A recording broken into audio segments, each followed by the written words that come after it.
Vaishnavi maternity hospital. Ashwin sir, खरंच तुमचं खूप कौतुक करावं.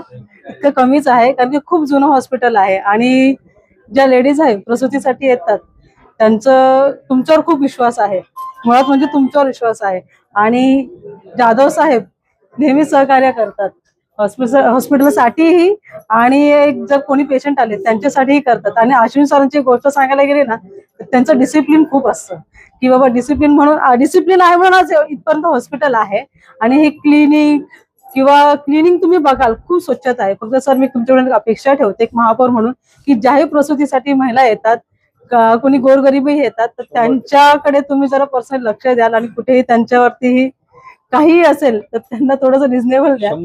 माझी एक अपेक्षा आहे, कारण की हा त्यांना फक्त थोडं समजून घ्या, कारण की गरीब नागरिक खूप आहेत की त्यांची कंडिशन नसते. काय होतं, इथून बाहेर जावं लागतं त्यांना आणि तिथपर्यंत जाणं तुम्हाला माहिती नाजूक सिच्युएशन असते. मी एक महिला आहे, यातून मीही गेलेली आहे. फक्त मी एक अपेक्षा ठेवते तुमच्याकडून सर की त्यावेळेस त्यांच्या सिच्युएशनला बघा आणि त्यांना तेवढे सहकार्य करा. आणि हॉस्पिटलचं नाव जसं वैष्णवी आहे तसंच देवीची पण कृपा तुमच्यावरती आहे. तर त्या देवीसाठी आणि ह्या देवींसाठी तुम्ही सहकार्य करताय हीच खूप मोठी भावना आहे. आणि एवढीच एक आशा ठेवते की सर असंच हॉस्पिटल तुमचं कुठेतरी अजूनही मोठं व्हावं आणि असंच तुमचंही नाव हवं. त्यासाठी मी तुम्हाला शुभेच्छा देते.